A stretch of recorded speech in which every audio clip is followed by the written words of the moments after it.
Gates 16 hours ago. The halftime show you just watched is clearly the regime's response to Trump's historic gains with black men. Community notes. Kendrick Lamar was announced as the halftime show several months before the election. That's fantastic. There are solutions to the rot in the Supreme Hey, folks, Court. thanks for tuning in to the Todd Allbaugh Show. We got about 40 seconds till we kick off this new episode, this new day. I tried. It's a new day. It's a new life. It's a new week. And we're feeling good. Like little Michael Bublé. Michelle Bubble.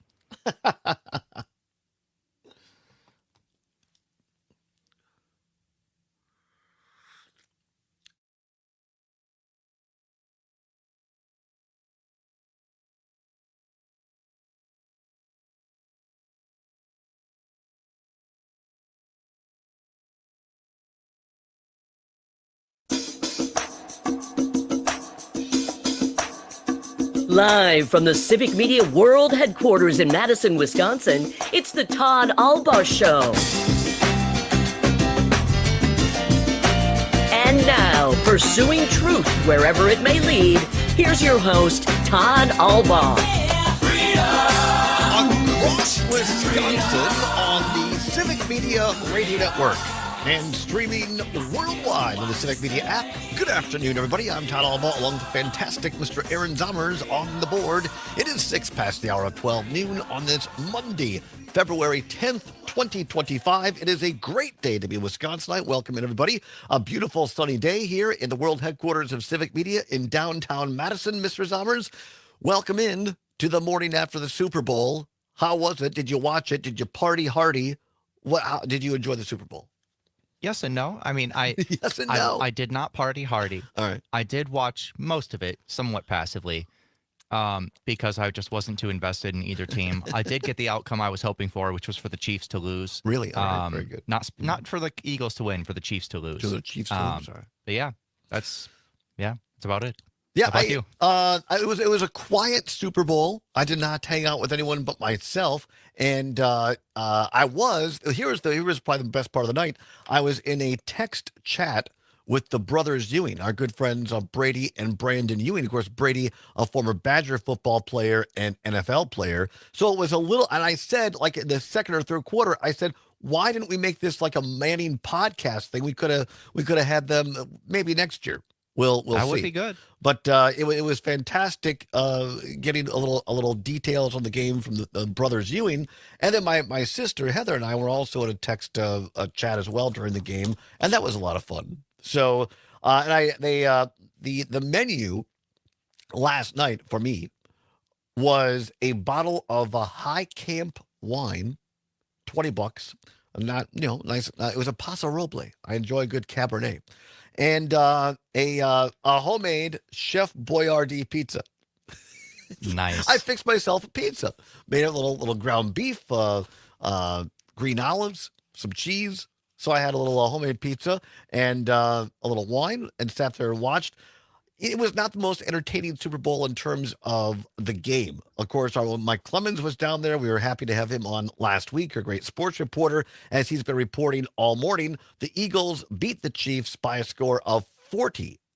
40-22, and quite frankly, it wasn't even that close. No, most of the 22 points were at the end. By the time the Eagles were just like, yeah, we won. We don't really care anymore. Exactly. So it was, I think, one of the worst trouncings, worst games for a Super Bowl ever in terms of like the play. I don't know what it was. Like, I just think that the Eagles were better prepared for this game. I think that they brought the big the momentum from the NFC Championship into the Super Bowl. And I didn't feel that was the case for the Chiefs on either one of those.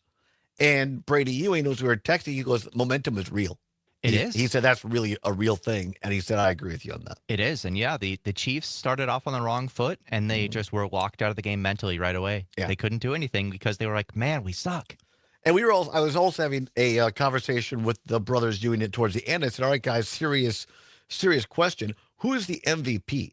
And of course, right away, they're the quarterback for the Eagles. Good Lord, Todd. It'll come to me in a second. Anyway, Jalen Hurts. Jalen Hurts. They said, well, it's got to be Jalen Hurts, right? And I said, well, yeah, but I feel like it should be a defensive player for the Eagles because the Eagles defense was just so darn good. And they said, yeah, I mean, if you could give it to like the defensive coordinator or the defense as a team for the Eagles, I mean, that's probably where it should have ended up because the defense for the Eagles was just absolutely fantastic. I think Mahomes was sacked 3 times, was intercepted. No, he was sacked 5 or 6 times, intercepted, I think 3 times. And one of those interceptions, a key one, down within the 20-yard line was, or 20 yards for the Eagles, was former Badger Zach Braun. So former Badger getting a big defensive play for the Eagles on that. On that one, the shame in Mahomes' eyes after it was Right. intercepted. I saw that, and I was like, man, that's got to suck. Perhaps the best tweet of the night last night came from Badger Barstool. I follow them on Twitter X. And Badger Barstool, about in the third quarter, they put out a tweet with a picture of former Badger Braden Locke, who, had a rather tough season this year, and put out a picture of Braden Locke throwing as a Badger, and it said, Pat Mahomes in Super Bowl 59. Oh, that's savage. Right? It was cruel and unusual and absolutely accurate and hilarious. So big props to Badger Barstool for that, because I thought that was fantastic. But here of course the Chiefs could have gotten the first three-peat of the Super Bowl. They were shut out. But here's something that you may not know. What is safe? There has been an NFL team that's won 3 championships in a row. Yeah, I know who it is. The Green Bay Packers did it in 1929, 30, and 31, but then they also did it in 1965, and then in Super Bowl I and Super Bowl II in 66 and 67. So, if nothing else, the Green Bay Packers streak is safe. Nobody has been able to put 3 championship runs together other than our very own Green Bay Packers. At least for now. Right. Come on. They only showed, I only saw on TV them show Taylor Swift maybe twice, but once for sure. And there were a lot of Eagles fans there, and she got booed. She did. And she did not look comfortable or happy about it. Donald Trump was also there. President Trump, they showed him. It seemed to be a mixed bag on that. Apparently, he left like a second or early third quarter. He ducked out. As soon as the halftime show started, my roommate was like, what's the over-under on Trump going to the bathroom right now? He did. Speaking of the halftime show, Kendrick Lamar, who just won like 2 or 3 Grammys, much more successful than I'll ever be in terms of like entertainment and awards, right? I didn't get it. I just didn't get it. I was texting with a good friend of mine. She's in her late 30s. And she said, yeah, anybody under 35, great. Anybody over 35 is like, what's going on? The best thing about the halftime show, in my opinion, and others agreed that I was texting with, the choreography. The choreography was fantastic for It was. for the halftime show. It very much was. Yeah.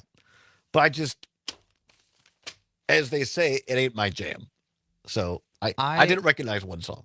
I did recognize them. The thing that always bothers me is when you have music that has a lot of swearing in it, and then when you perform it live, it's just censoring yourself, and you're like saying words, Right. and then there are gaps. Right. But And there I should believe some of it be was other words. I think some of it was lip synced for that reason. A little bit, but Yeah. most you could tell when it was lip synced. Usually he didn't have his microphone up because I think he's Right. someone who doesn't want to be seen as being fake. Yeah. And so, like, when it was part of the recording, he just didn't have his mic up. Was it Serena Williams who was dancing in part of it with the choreography? I think the tennis great. Or and- SZA? I don't know. I don't know who it was. Somebody told me it was Serena Williams, but maybe not. I don't know. I don't know. Anyway, the choreography was great. I didn't care. Bring back Bruno Mars for my money. I mean, Bruno Mars. That was a fantastic he show. killed it. He did. He killed it. So, I don't know, at the Super Bowl, I know Jane and Greg and Matt and Aaron Air were just going through some of the ads. We could talk a little bit about that here in a minute. Well, here was one of my favorites of the night, And I thought I thought this year's class of Super Bowl ads was weak. I have some thoughts on why that we can I get to. all right, I didn't think it was great. But here's one towards the end of the Super Bowl for Jeep. We're not going to play all of it because it was like a 2-minute ad. But it starts out with Harrison Ford, of course, of Han Solo fame and other shows, Indiana Jones, sitting in a log cabin next to a fire, and there's a dog, and he's talking about freedom, and he's talking about, just being outside and what makes America great, basically, is freedom. And then it turns out he goes outside, and it's an advertisement, a commercial for Jeep, and how great Jeeps are. And here's kind of the money line towards the end of the ad, Harrison Ford and Jeep. So choose, but choose wisely. Choose what makes you happy. My friends, my family, my work make me happy. This Jeep makes me happy, even though my name is He mouths the words, Ford, because And he gives, that knowing Harrison Ford, smirk and raised eyebrow. Right. I thought it was quintessential Harrison Ford. I thought it was well done. It appealed to.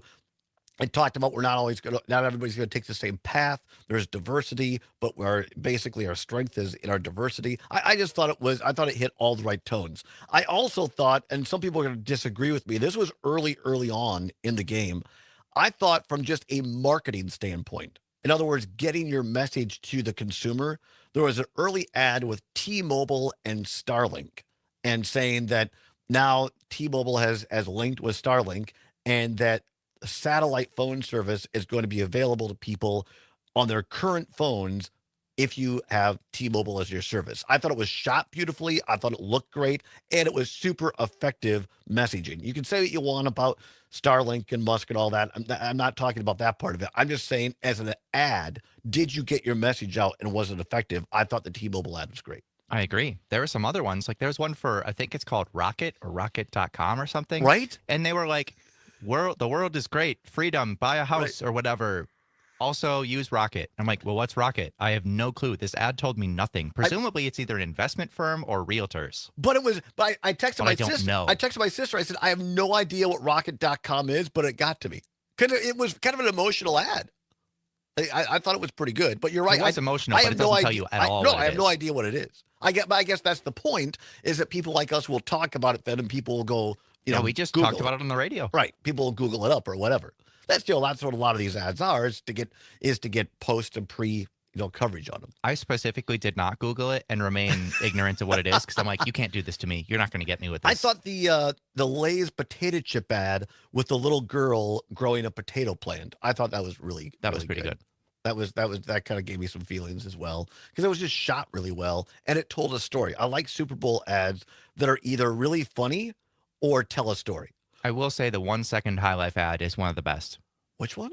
From years ago, where they made a whole buzz about Miller High Life paid for a 1 second ad, and they paid $18 million or whatever, and then it's just the guy who was the mascot of those at the time in a warehouse going, High Life. Right, and that was it. Right. That was pretty good as well in previous years. I thought one of the ads that did not work for me was the whole Dunkin' ad with Ben Affleck, and it was just weird. And one of them, actually, one Dunkin' ad early on, they never said Starbucks, but it was clear that the other side was agreeing. Right. They were attacking Starbucks, and I'm like, well, clearly Starbucks is kicking Dunkin's rear end. If they're spending millions of dollars, right? In the Super Bowl. Yeah.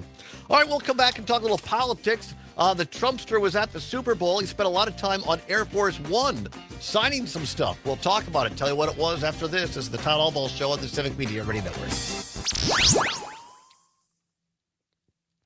Real news and great conversation. You know the average price to a seat at the Super Bowl this year, not including boxes? $2,500. $8,500. For developing geographic atrophy, wow. or GA. GA can be unpredictable and progress rapidly, leading to irreversible vision loss. Now, but I bet if you include box prices in that, it probably brings the average price above the poverty line. Right. iSurvey is proven to slow GA Nope, never heard of Rocket Mortgage Check. But presumably that's what it is. I guess what that. Izervay or avacin-capted Pagel is a prescription But they didn't say eye infection mortgage. used to treat They just GA. said rocket. Don't take it if you have an infection or active swelling in or around your eye. Yeah, you have some Izervay people can cause on eye infection, Facebook agreeing retinal with you that they detachment, did not or like the increased show, risk the of wet halftime show. AMD. Izervay may temporarily increase eye pressure. Your vision may be impaired after an eye injection or exam. It's like of our Don't time. delay. Yep, Ask I've your turned into my doctor about granddad. Izervay today. Yep, pretty much. Heather and I too. Tony. Visit Yep. Izervay.com. Yeah, I agree. IZERVAY.com. Hey there, it's Carrie Joy with your Work Money Minute and a thought about whether fancy cookware is worth your hard-earned dollars. I love cooking, so I have For me, done a I lot was of closer to the research intended figure out audience, what but I'm is still worth not that my much of a money. rap One listener. thing But I know know, a decent amount of fancy Kendrick nonstick songs. Like I is knew, no-go. I knew Don't most of the do it. songs that he performed. Nonstick But pans like I wear said out before, after a it's just year, the maybe missing two. words Once really the just surface throw of the me pan off. gets Where all I'm like, scratchy, what's the scratchy, point? throw it out Right. and you gotta Like, replace It changes the I replace whole mine roughly once a context of year. the song. Here's Yeah. another tip. Yeah. Don't buy a set of pans. Buy the cookware you need I one get piece at a time not as saying you need. certified pedophile For on most TV houses though. in my house, cheap cast Where you iron just want is like the certified. go-to. Woo! I like it Well, from the and yard I guess sale, for me, but the if whole you gotta hide money at overtone the store, about you that can with do Drake too. and their Honestly, when faux you say, war yeah, or whatever if they're you love to doing, cook, it's just, a high-end it's kindergarten, all-clad or third like grade crusade stuff. pot, that is the occasional treat that I think can be worth it. Although I would still wait for them to go on sale. For more everyday money tips.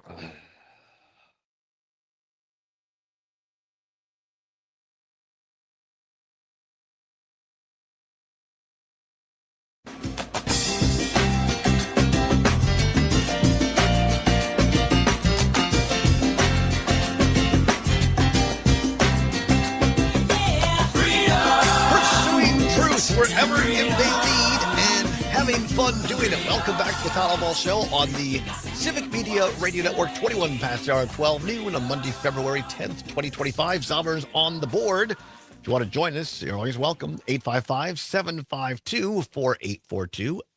855-752-4842. You can also text us on the Civic Media app. You can download it for free on your Apple or Android device. Simply go to your app store, type in Civic, C-I-V-I-C, Media.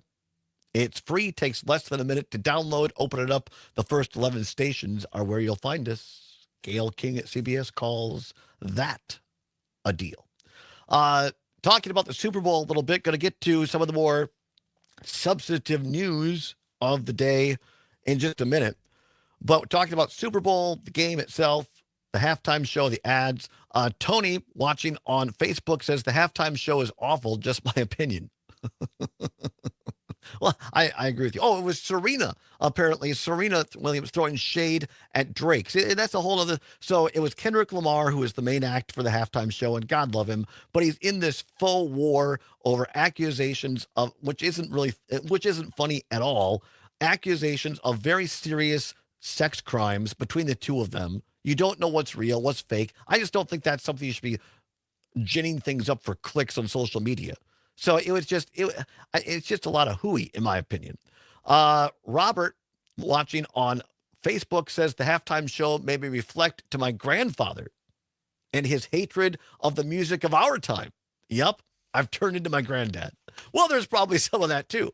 I mean, you're mid-20s, and you at least recognize the music, Zommers. Yeah, I think, like I said earlier, the thing that bugged me was the missing words and how it throws off the rhythm and the context of the song and everything. It just makes it less entertaining. But as far as the stuff with Drake, I guess hearing the songs that both of them put out, I mean, that's just kind of a rap thing to get into those diss track wars, which that's just part of how that works. Yeah, but I'm sure, I guess. in terms of this, the thing that gets me about that is that you'd think if he makes these accusations towards Drake and Drake didn't do it, Drake would come out and make some kind of public statement like, hey, I did not do this.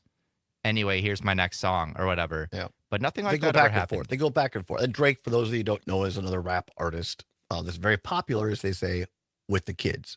Also talking about Super Bowl, as I forgot to mention this one. And nobody loves Charlie Barron's more than me. Well, probably some people, right. but Charlie Barron's and one of his buddies he does a lot of the Man-to-Walk Minute stuff with, they obviously got a paycheck, and good for them.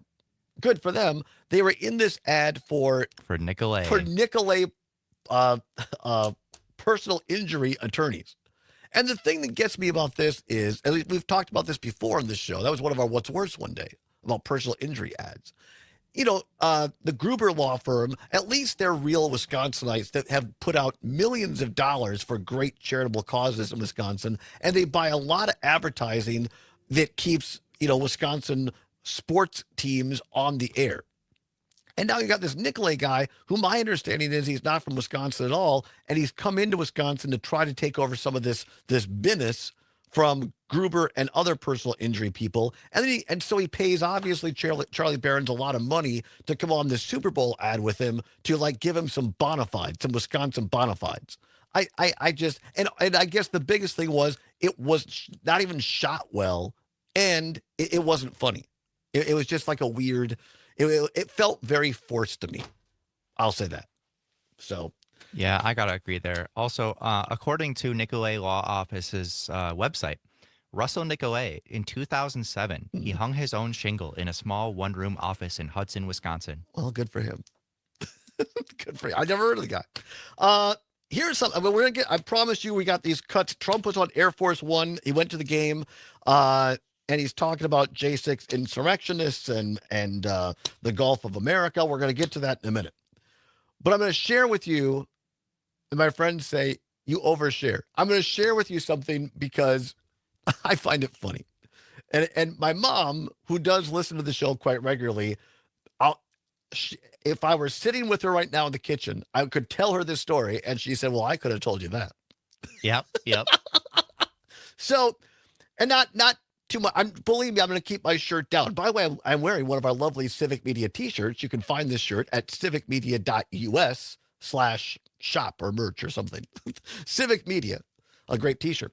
So I wore this loose-fitting t-shirt because over the last couple of weeks, I have developed a rash on my right side, on my torso. And I'm like, what is this? And it got itchy. And then I had some leftover something kind of cream, I don't know, just they put on itches. I thought, well, all right, it wasn't calamine, it was something else. So I tried that, and it kind of took away part of the itching, but now it's gotten bigger. So it's like the size of almost my hand on my side.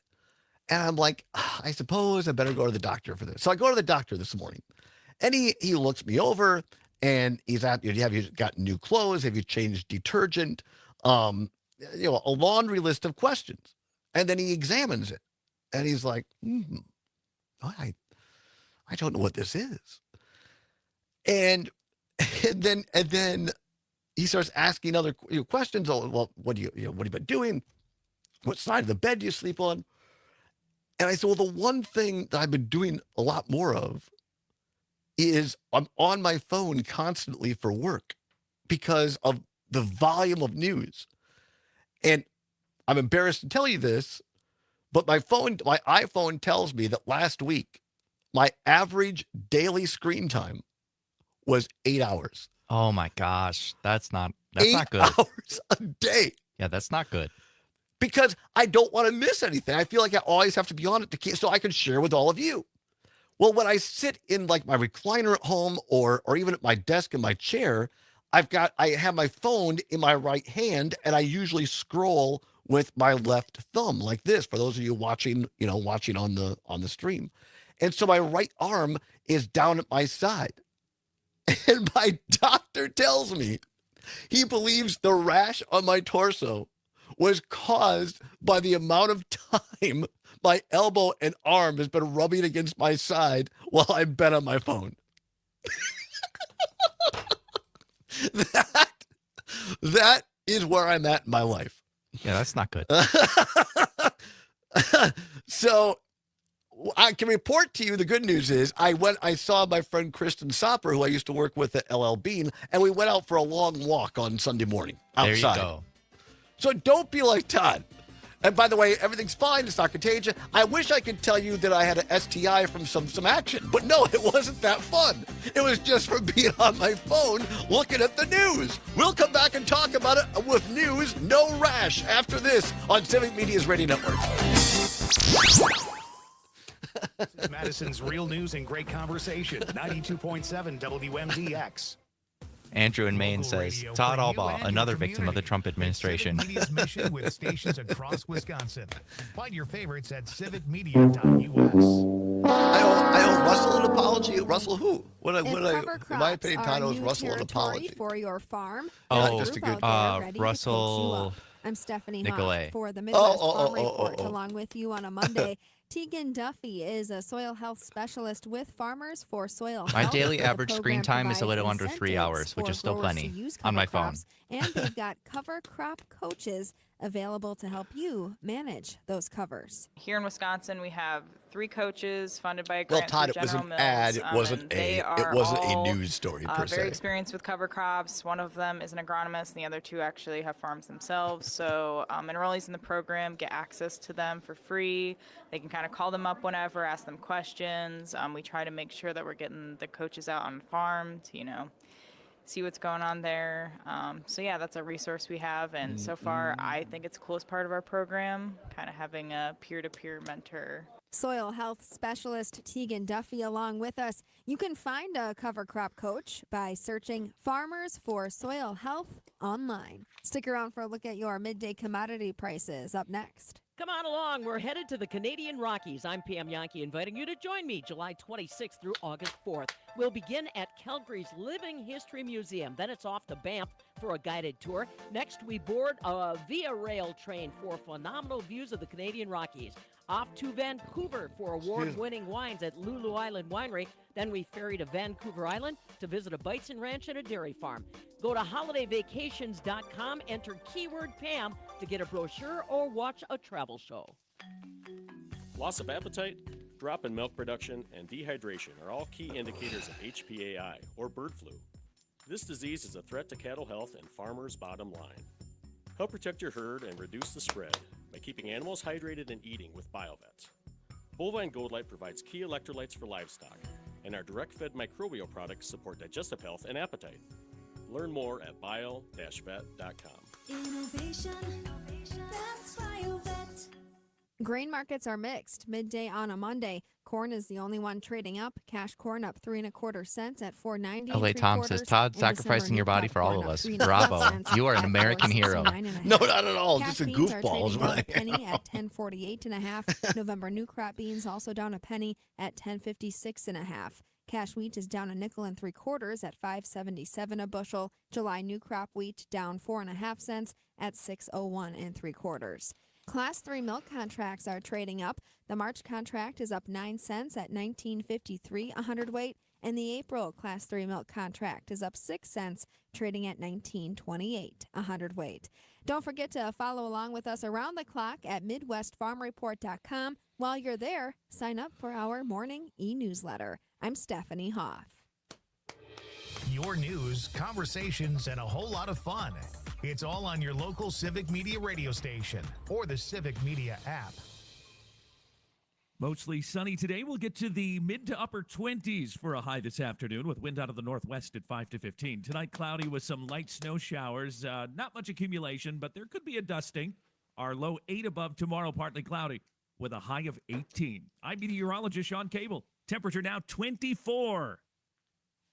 Blind Shot Social Club, a perfect blend of cool, casual dining, indoor golf with space for events, craft cocktails, and non-alcoholic drinks too. A hidden gem on Madison's East Side. Blind Shot Social Club, open to everyone. BlindShotSocialClub.com. Hey everybody, Dane County Humane Society reminds you, hey, bang on the hood of your vehicle before starting your engine this winter. It's that simple. You can save a cat's life. With frigid temperatures and little shelter, some cats are going to try to find a way to keep safe and warm, including, guess where? Under car hoods and in the wheel well of your vehicle. So before climbing into your vehicle and starting the engine, bang on the hood and give cats 30 an seconds. opportunity to flee. To learn more, visit giveshelter.org. Fear you may be missing out? We're always Now, streaming. Terry, this is very interesting because I won't go into the details, but wow. All right. Now I got to, maybe an oatmeal bath is what I need.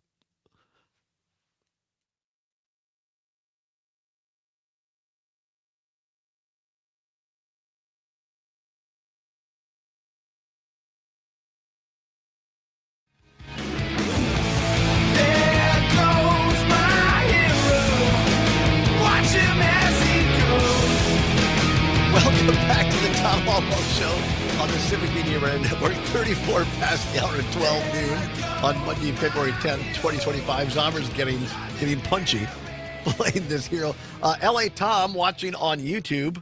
We appreciate everybody watching on YouTube, Facebook, X, Twitter. L.A. Tom says, Todd, sacrificing your body for all of us. Bravo, you're an American hero. No, not at all.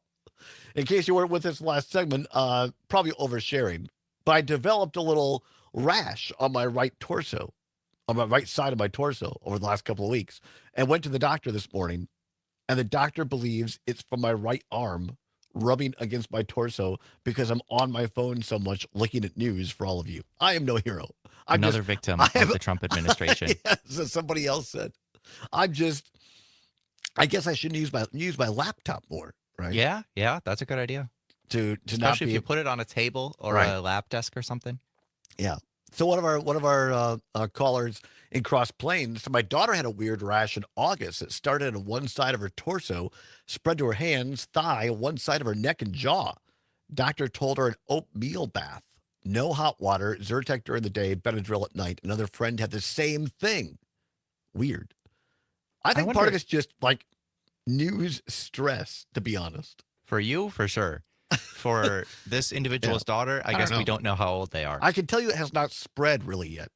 That's good. That is good. Yeah, I had a rash that I got on like the side of my neck a while ago, like probably a decade ago at this point. And I don't think they knew what it was from. I didn't know what it was from. They just gave me a cream to put on it and it went away. Well, why it went away? L.A. Tom says, Todd, have you been in hot water? Some people get this rash from hot water. Well, I like to take a shower on the warmer side, but I haven't been like hanging out in hot tubs. Not a bath or a hot tub. I wish, but no. All right, let's get less about Todd's health and more to the news of the day. And again, I get that some of this is just goofy, right? But I think it's important just to mention it, to call it out, let you hear it in the original vernacular. So the Trumpster went down to the Super Bowl, first president to do that.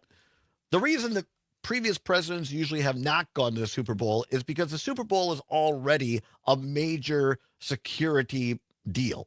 Lots of work has to go into this. It's usually something that's targeted by people who don't like us, so they have to bring in a lot of security and make sure nothing bad happens. Well, and bringing a sitting president of the United States just makes it even more difficult. And so most presidents have said, look, I don't need to be the focus here, But no, President Trump says, I'm going. So they take Air Force One down to New Orleans, and they bring on the potted plant, Doug Burgum, former governor of North Dakota. And I think now he's the Secretary of the Interior, Burgum. And they had a very important announcement to make on Air Force One. Here is Secretary Burgum along with President Trump. We want to thank President Trump. His executive order is what set this in motion. We signed a secretarial order as Secretary of Interior directing the U.S. Geologic Survey, who is responsible for the database, which is the Geographic Names Informational System. And so just prior to this signing, if you will, the button was pushed. It became official with this proclamation to call today Gulf of America Day.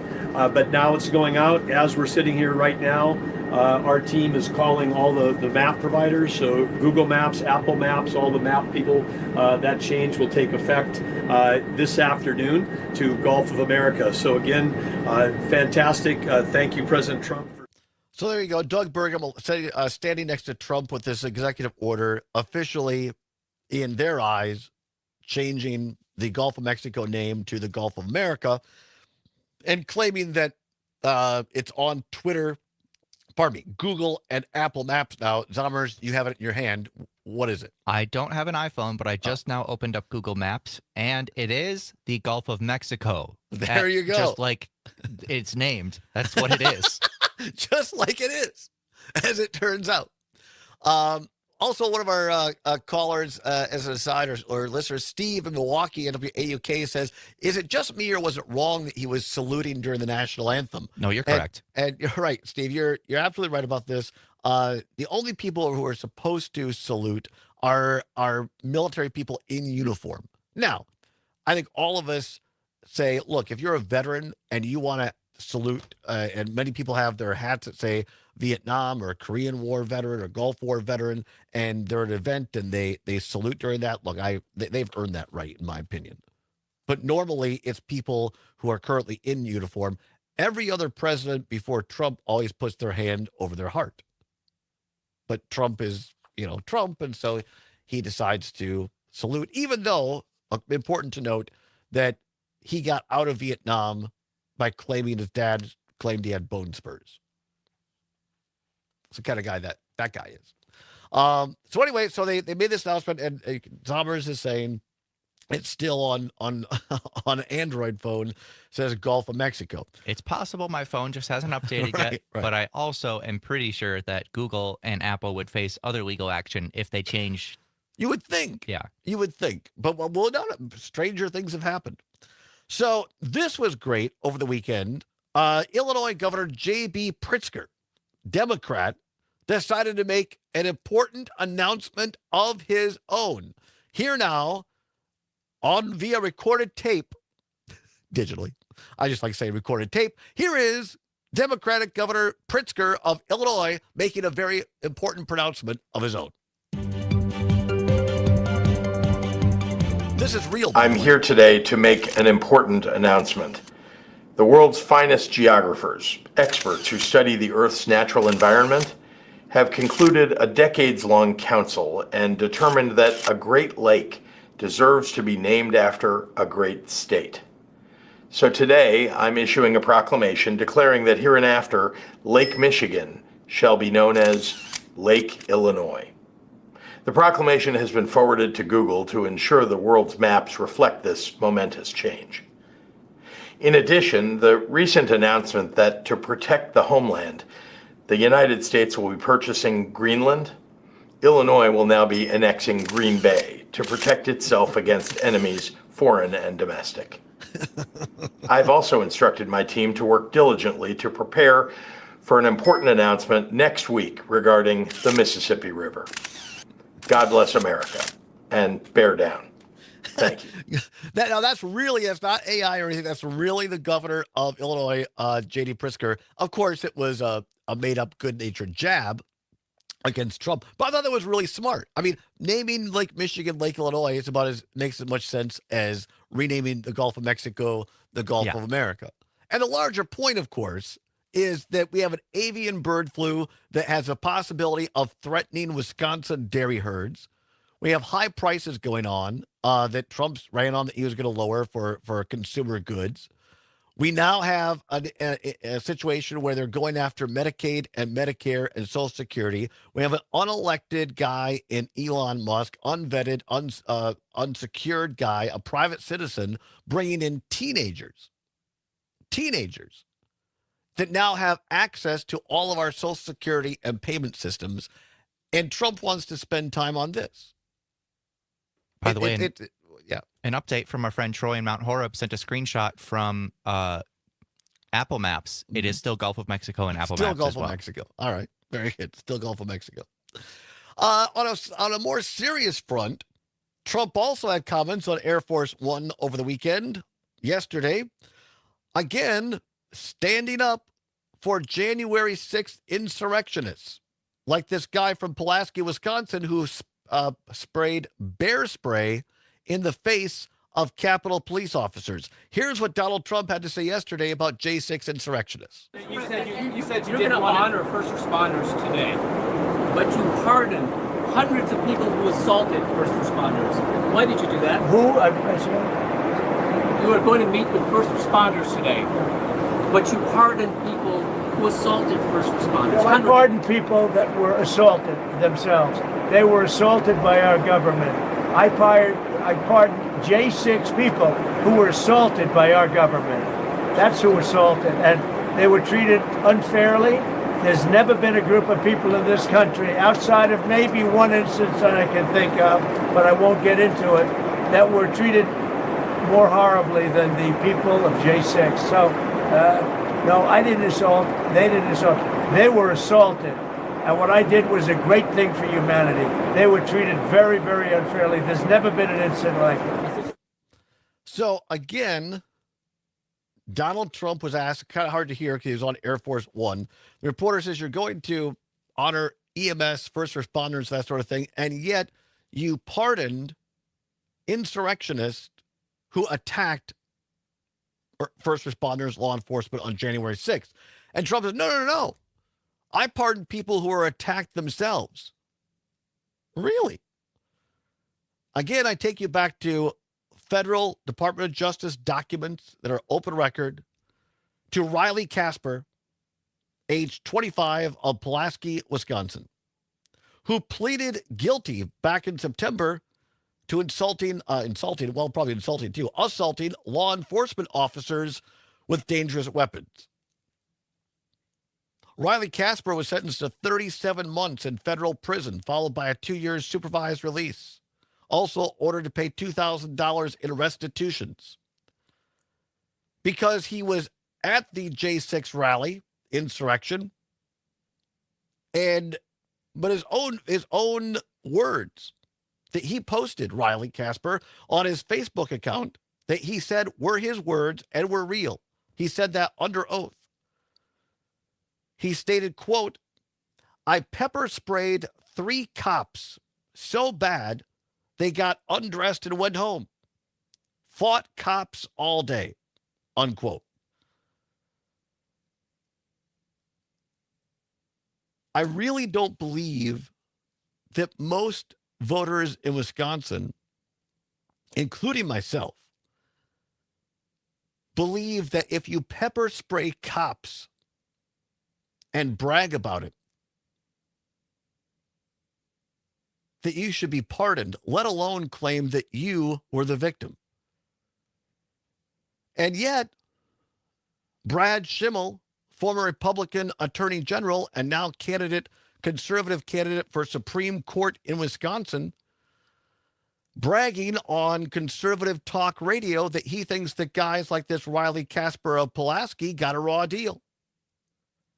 Saying he agrees with Donald Trump that these people should get pardoned, be let back out into the community. Cop assaulters, people who physically assault our law enforcement officers.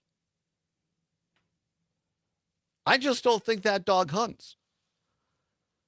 I just don't think that most voters in Wisconsin believe that if you attack a police officer with pepper spray, that you should be pardoned. And yet Donald Trump and Brad Schimmel say it's fine.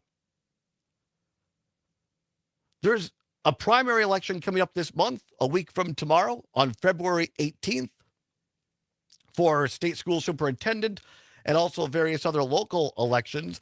And then there is a general election coming up on the 1st of April. So I hope that as people go to the polls and vote for state Supreme Court, that you'll remember this. That Brad Schimmel stands with the most extreme Trump actions, including pardoning individuals, American citizens, who attacked law enforcement officers. Didn't just show up, didn't walk through the Capitol. These are individuals who attacked officers. And of course we heard, well, this is going to be done on an individual basis. It was not. They didn't just pardon the least of the charges, the people that had the least of the charges. They pardoned everyone, the people that attacked law enforcement. And Brad Schimmel thinks that's okay. I find that ironic, being that he served as Wisconsin's top cop. I find it ironic that his TV ads, he likes to have people in there. By the way, also not ethical to have current law enforcement in their uniforms in his TV ads. Susan Crawford, the Democratic candidate, has law enforcement not in uniform endorsing her, which is the correct way to do it. Come back, talk more after this. It's the Todd Allbaugh Show on the Civic Media Radio Network.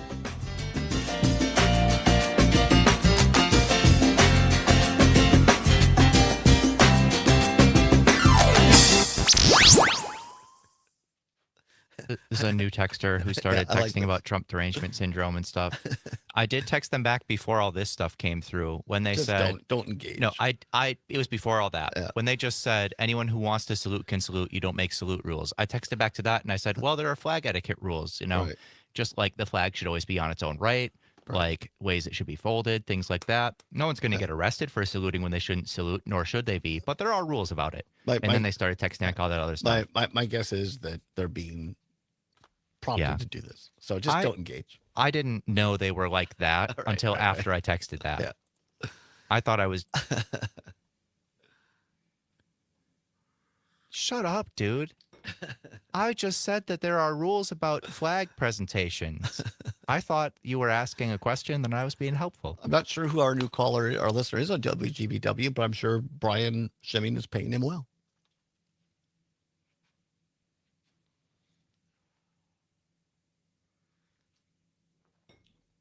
I also never said laws. I said rules. So,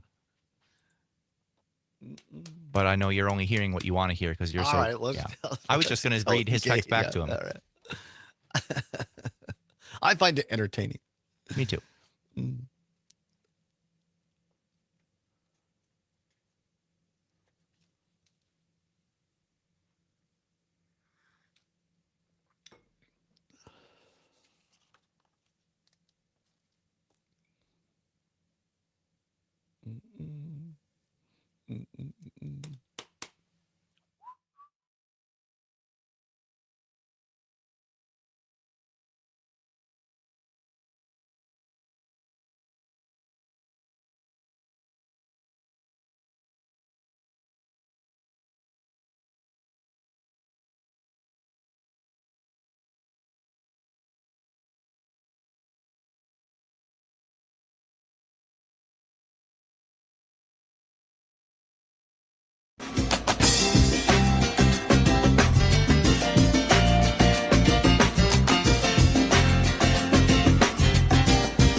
Pursuing truth wherever it may lead and having fun doing it. Welcome back to the Todd Allbaugh Show on the Civic Media Radio Network. Glad to have you along on a Monday. It's 9 minutes before the hour of 12 noon. I will spare you my singing today. Zommer is on the board. Glad to have you along. 855-752-4842. 855-752-4842. Talking about some of the comments President Donald Trump made on Air Force One yesterday, amongst the frivolous and goofy, signing a proclamation saying he's going to force map makers to rename the Gulf of Mexico the Gulf of America, which has not yet happened. And on the more serious side, saying that, like Wisconsin's own Brad Schimmel, that Donald Trump still agrees and defends that the J6 insurrectionists who attacked law enforcement officers deserve to be pardoned. But that wasn't where we left off, or that wasn't the only thing. By the way, we've talked, like, I'm a former Republican. I left the party in 2011. I'm an independent. I don't belong to any party. But yes, I've voted Democratic the last few years because I feel that's the only legitimate major party that's defending democracy, particularly under Trump. And I, for one, although I would have liked to have seen Wisconsin's Ben Wickler be elected the Democratic National Chairman, I think he could have done a lot of good, bring a lot of common sense to the National Party, because here's the thing about Ben Wickler that I've learned. He understands all of Wisconsin. And he understands that while certainly the progressive left have valid issues, they need to be listened to and incorporate what you can. You also have to listen to more of the centrist and even conservative Democrats of Wisconsin's more rural areas. And he understands that in this upcoming Supreme Court race, yes, you say, well, it's a spring race. They call it a quote-unquote base election, which means who's going to get their base out more, all right? Because it's not as a quote-unquote sexy political election, the Supreme Court race is like president. So it's usually lower turnout. But I also believe that this upcoming Supreme Court race will also not only just a base election, I feel because it's so close to a presidential election, I think it's a small sliver of voters who will help, not solely, but help determine who wins this election. And those are the people that went to the polls in November and voted for Donald Trump for president and Tammy Baldwin for U.S. Senate. And you can't argue. Some people say, well, that's made up. There's nobody out there like that. Well, actually, yes, there are. If you look at the quantitative election results, certified election results, clearly there was a percentage of people in Wisconsin that voted for Donald Trump and Tammy Baldwin. They split their ticket splitters. As my former boss, Scott Klug, said in one of his great episodes of Lost in the Middle about ticket splitters. And I don't think that the ticket splitters, the people that voted for Trump and Baldwin, I don't think that they want to vote for someone who defends January 6th insurrectionists that attacked law enforcement. And Ben Wickler over the weekend called this out and said this is an issue we should be talking about in the Supreme Court race. So, yes, I wish Ben would have been elected the national chairman, but I, for one, am ecstatic that he's staying here in Wisconsin and bringing some common sense to a very critical, very important election like the Supreme Court race coming up on April 1st. Oh, Canada. Canada was also being talked about on Air Force One yesterday. He is relentless. I'll give him that. Trump doubling down on Canada being the 51st state. You know, the Prime Minister said this weekend to a group of Canadian businessmen, he was at a private meeting, he said that your wish for Canada to be the 51st state is a, quote, real thing. Is it a real thing? Yeah, it is. I think Canada would be much better off being a 51st state because we lose $200 billion a year with Canada, and I'm not going to let that happen. It's too much. Why are we paying $200 billion a year essentially in subsidy to Canada? Now, if they're a 51st state, I don't mind doing it. You said, so that was the interview with Brett Baer on Fox before the Super Bowl. Again, Canada is a sovereign nation. We have no claim to Canada whatsoever. It's completely unserious. And for the sitting president of the United States to use that kind of language, okay, it's goofy. We know it can be a distraction, but it's also very inflammatory. And one of my friends made this point over the weekend I was talking to, and they said, it's not so much that these things, a lot of people know they're just goofy, but it strikes at the credibility of the United States around the world as a consistent democracy. And now the way the other nations are looking at us, particularly those our allies, people like Canada, Mexico, UK. Now, instead of saying, look, I mean, presidents may come and go, certain parties may be in control, but the fundamental foundational tenets of American democracy will remain throughout that. We are currently proving that is no longer the case. That now it truly depends on which party or which person is in the White House as to which tenets of democracy will continue. We are no longer a reliable partner around the world. And that affects how countries trade with us, how they relate to us, and which other countries then will take our place. China right now is making great headroads around the world, in Central America and other places, in Africa, that destabilizes the globe. And long term, that has an effect on the United States. And the comeback is, well, Todd, how does that affect my grocery prices? It actually does in terms of consumer prices. But look what Trump is spending his time on. Instead of lowering our grocery prices and day-to-day living expenses, he's attacking our Social Security, our Medicaid, our way of life, and alienating us around the world. Back with Hour 2, including what's worse after this. It's the Allbaugh Show on Civic Media. News and great conversation. 92.7 WMDX.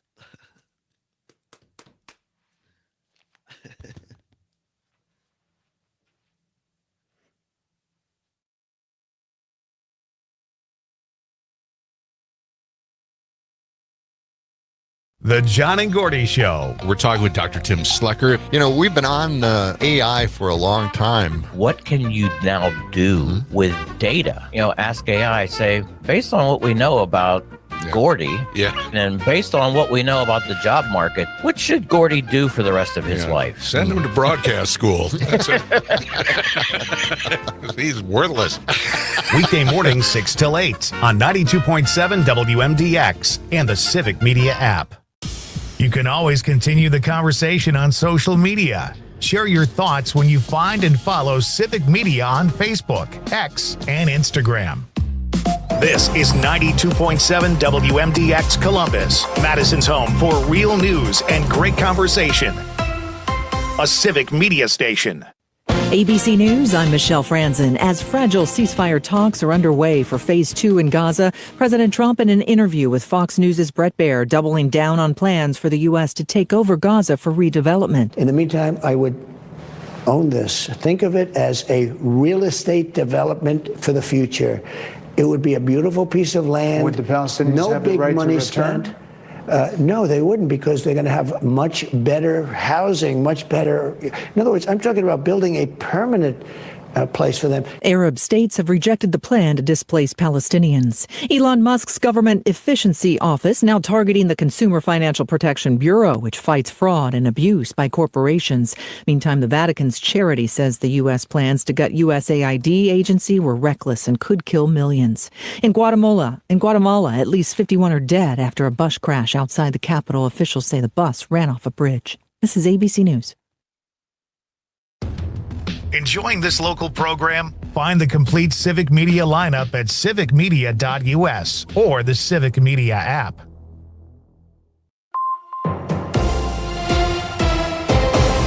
For 92.7 WMDX News, I'm Savannah Tomei Olson. Life-saving research here in Madison into finding cures for cancer and Alzheimer's may be thwarted under a new policy from the Trump administration.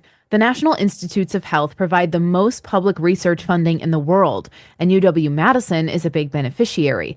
New leaders at the NIH announced they'll be cutting reimbursement rates down to 15% for indirect costs, which are things like facilities, equipment, and administrative needs. According to the State Journal, UW-Madison had a 53% reimbursement rate.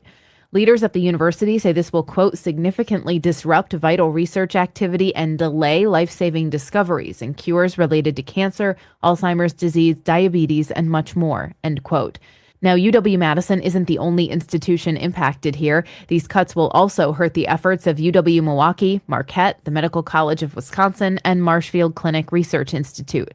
Senator Tammy Baldwin says people won't get treatments they need, workers may be laid off, and, quote, we will be further away from finding the cures to diseases that plague all of our families, end quote.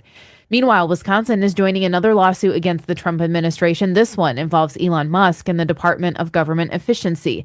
The lawsuit was filed by a coalition of 19 states and accuses the administration of allowing Musk's team to gain access to the Treasury Department's central payment system in violation of federal law. The system controls funding for programs that Americans depend on, like Social Security, veterans benefits, and Medicare and Medicaid payments. Governor Tony Evers says, quote, giving political appointees access to our most personal information like this is illegal, end quote. A judge has temporarily blocked the Department of Government Efficiency and Musk from accessing Americans' sensitive data like Social Security numbers, but the lawsuit continues. I'm Savannah Tomei Olson. You're listening to 92.7 WMDX News.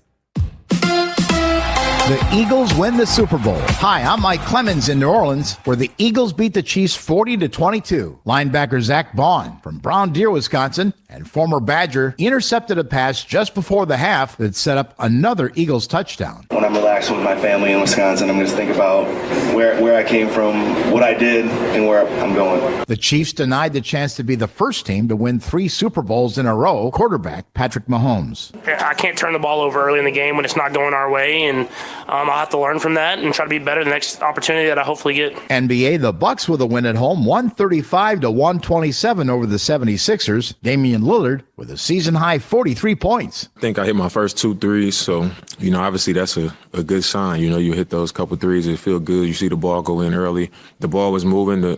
It was just a good flow to the game, so I felt good because of the flow of the game. That's the Bucks' Damian Lillard. With sports, I'm Mike Clemens. This is your local Civic Media radio station. Want to hear even more? Anytime? Find all of it at civicmedia.us.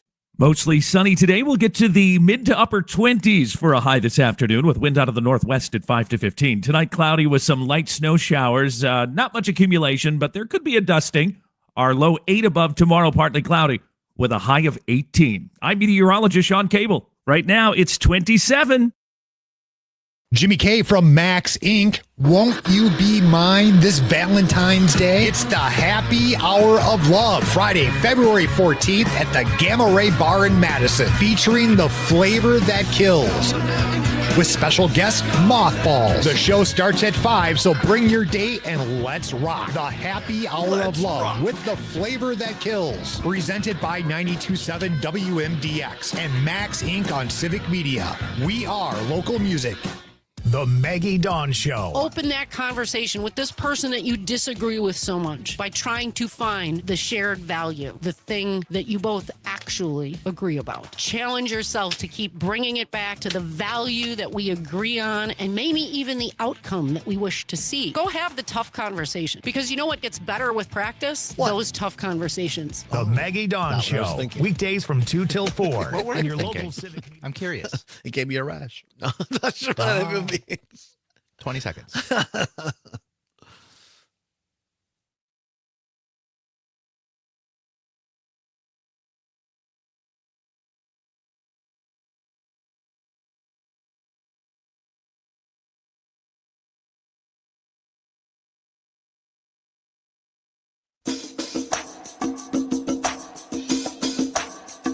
Live from the Civic Media World Headquarters in Madison, Wisconsin, it's the Todd Allbaugh Show. And now, pursuing truth wherever it may lead, here's your host, Todd Allbaugh.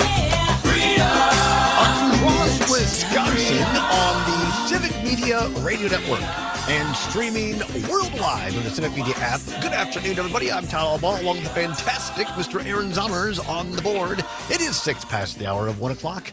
Welcome into hour number 2 of the big program on this Monday, February 10th, 2025. It is a great day to be Wisconsinite. Sunny skies here in downtown Madison at the world headquarters of Civic Media. Glad to have you along.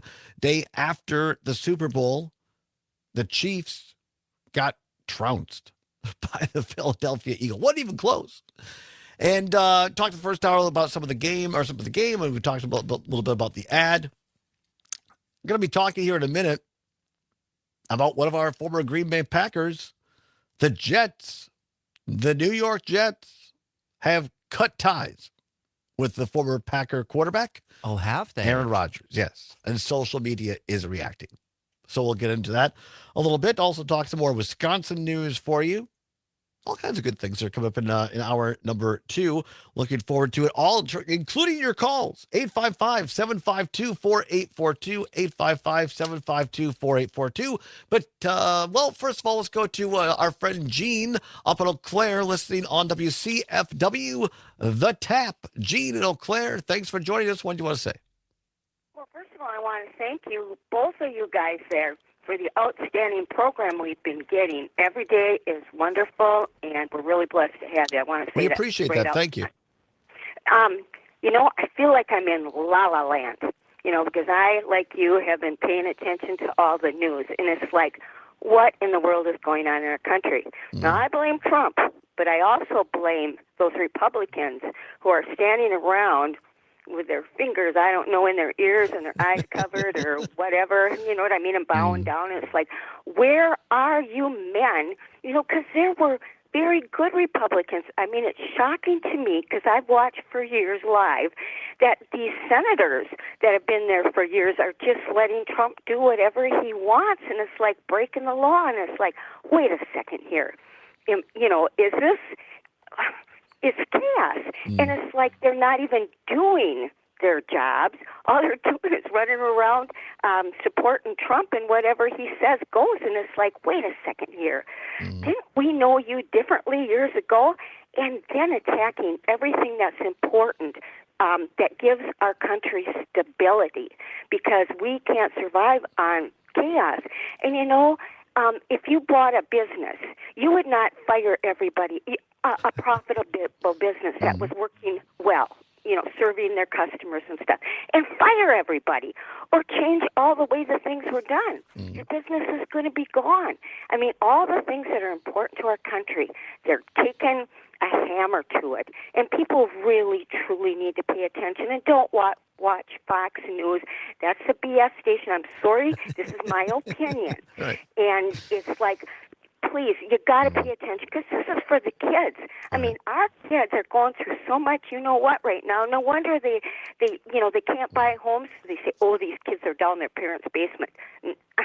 These kids have a rougher time than any of us ever could imagine, and we need to fight for the kids and the young people. Yeah. Thank you very much. I didn't mean to go on. No, and I on. appreciate it. Always good to get your perspective, Gene. Thanks for your listenership up there, beautiful Eau Claire in the Chippewa Valley. You can hear us on WCFW up there, and our great bureau chief, James Kelly, keeping track of all the local news up in that part of the state as well. You can always get a local perspective on WCFW, the tap up there in Eau Claire and Chippewa Valley. I think Gene brings up a really important point. And yes, I mean, as we've talked about before, many of these stories are about the new Trump administration are essentially distractions, right? They're so over the top. Some of the stuff he probably won't do, but some of it we've already seen. Some of it he is. And you don't know when he's being serious and when he's not. But Gene brings up a great point, and it's this. Where the rubber is really going to start hitting the road or meeting the road is here in a few weeks. We're already talking about this budget reconciliation bill. And there's also coming up, it needs to have another continuing resolution to keep the government running. The Republicans have a couple of vote majority right now in the House. In order to keep the government running and in order to pass a budget, the Republicans and Speaker Mike Johnson are almost certainly going to need Democratic votes. And so far, they have shown an unwillingness to work with Democrats. And quite frankly, I think that the Democratic leader, Hakeem Jeffries, has been right, saying, look, you guys won. You control everything. It's not our responsibility to fix this.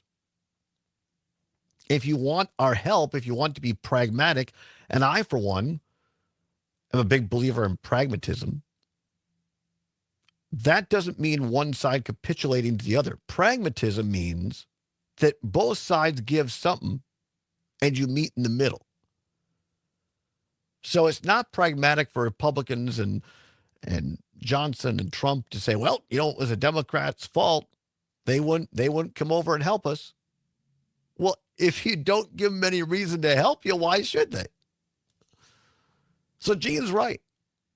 So far, we've seen next to no voices of a spine from my former party in terms of elected officials, either the House or the Senate, who are going to say, no, this is a line too far.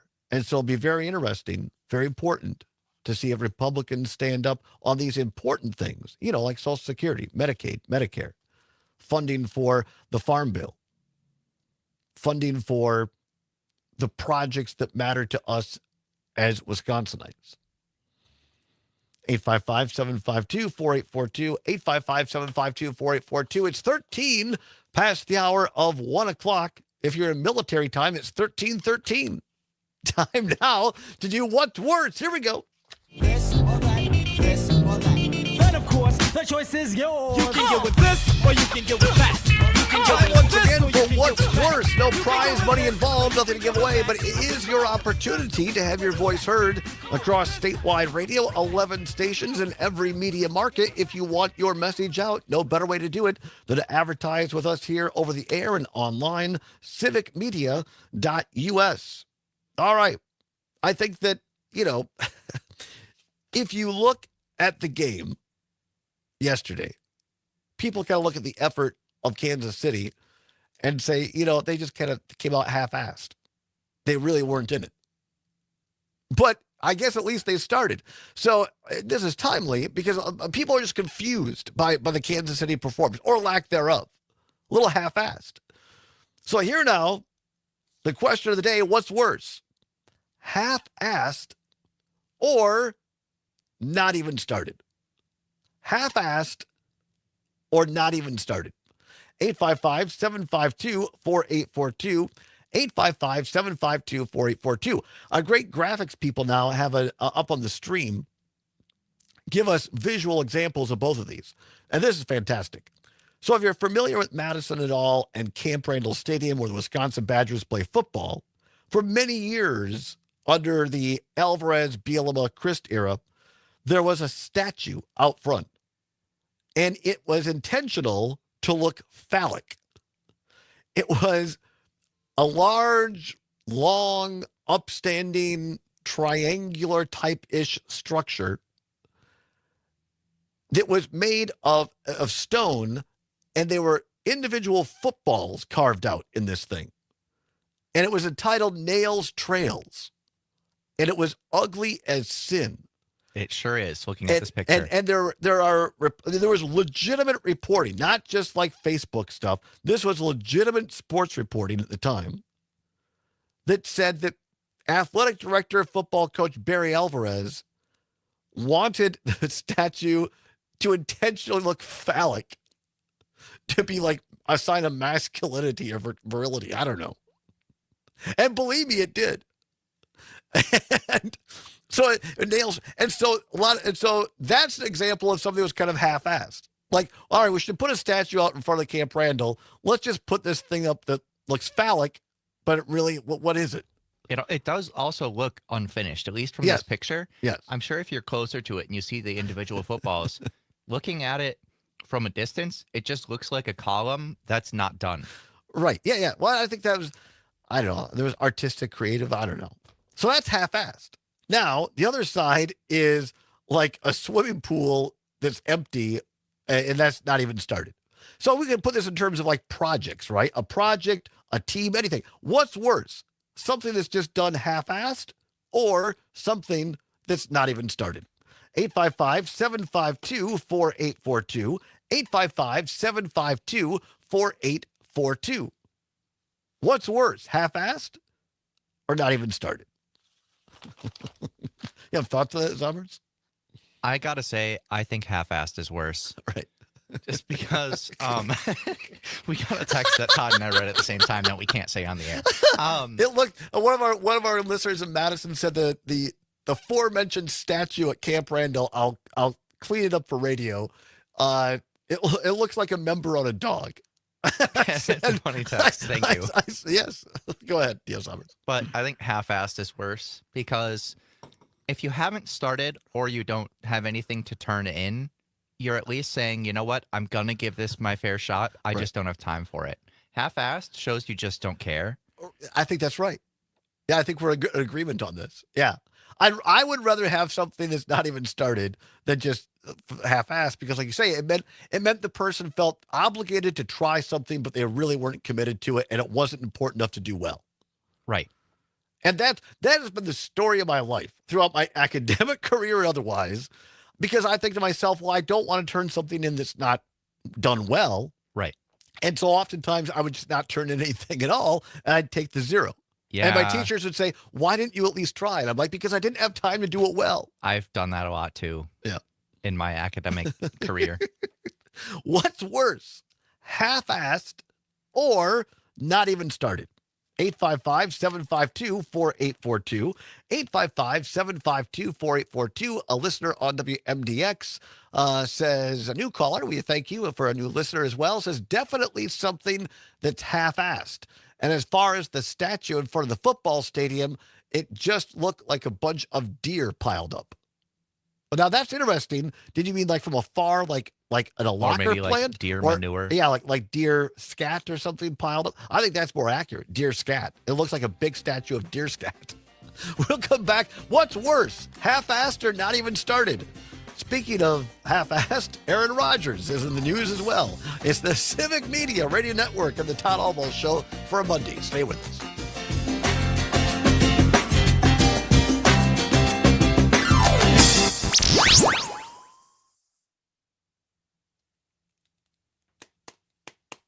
Terry Barr says this is a great conversation. Thank you, Terry. Mattress Appreciate is that. more than just another mattress store. They're building better sleep for Dane County with handcrafted mattresses made to order right in Madison. And since they live there too, they make every dollar spent matter, actively partnering to benefit the community. You may even see Maddie the mattress mascot bouncing with joy around town. In this new year, get what you deserve. A mattress that supports your dreams. American made, locally crafted.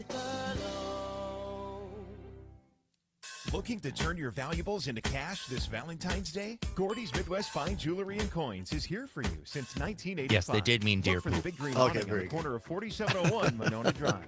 Gordy buys your coins, gold, silver, watches, stamps, silver dollars, and paper And Dave in currency. New Orleans They says, is that an buy, orange sell, jumpsuit, trade, and Mr. repair, Sommers? offering top dollar in It looks more cash for orange gold. on. Look at Stop see, by he's today right and though. experience On, the he's difference. actually right on the live stream on the camera. It looks like an orange jumpsuit. It's In more real life, it's like salmon. I was gonna say it's more salmonish color. But the way the camera lighting and everything else is, it does look like an orange jumpsuit. I didn't even notice that. Part of Dave that is said. recognizing the realignment of how we arrived here.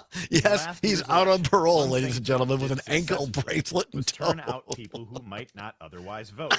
In Wisconsin, he increased his vote share in all 72 counties en route to the largest Look, all I'm popular saying vote about what I total did over the in weekend state is that history. I How really did he like do omelets, this? man. Well, as I see it, there are two factions of Republicans. One is the more traditional country club Republicans. The other is the newer group, what I'm calling the pro wrestling Republicans.